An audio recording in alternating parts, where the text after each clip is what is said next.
Alright, now once we're inside SuperHumans United, we just want to understand how to explore and navigate and interact with the system. So the first thing we're going to see is very similar to other social media platforms, which is basically a personal feed. And this is where you're going to see the latest and greatest from all our other members, including their quick posts, their articles, their recipes, course updates, questions and polls, you name it.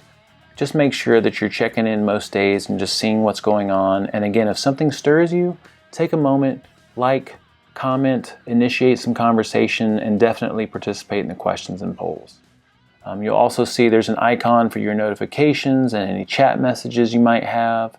We have great search functionality, so anything that you're looking for in here, whether it's a recipe or whether something's approved, you can start to type in that word, and then every post associated with it will pull up. All right, on the left-hand side, we've got all these different categories of information.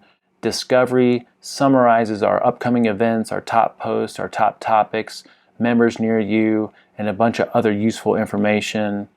Members is basically a list of all the members in the community that you can sort by different criteria. If you click on a member, you can see their full profile. You can start a private conversation with a member, and that conversation stays between you and the member. No one else can see it. All right.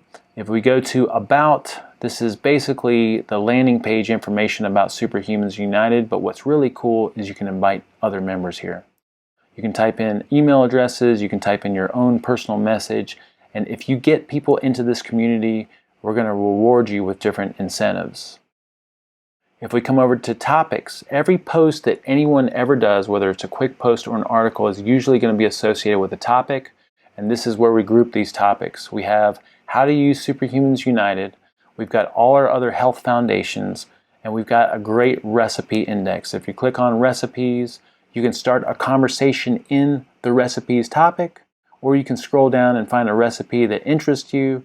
If you click on that recipe, then you're going to see the details of the recipe, and within that recipe, you can start conversations and reply to other people's comments. Like their comments. You can add pictures and videos and links and attachments. So this system is really designed around having conversations that are specific to whatever it is that you're interested in. All right, if we come back out to the topics, another great topic area is going to be SHT approved, which is any and all things related to approved items like condiments and dressings and things like that. All right, so you can definitely explore the different topics here. If we have any events, you click on events and we'll have our upcoming events. Spectrums is just seeing who has been with us for how long. If you're a part of any groups, you can click on the groups. Courses, you can join different courses. Remember, we recommend starting with real food basics, sleep basics, and mindfulness basics. And then if we come back up to the shield, we'll go back to the main site. All right, so that's how to interact with the system. If you have any questions whatsoever, please just let us know, all right?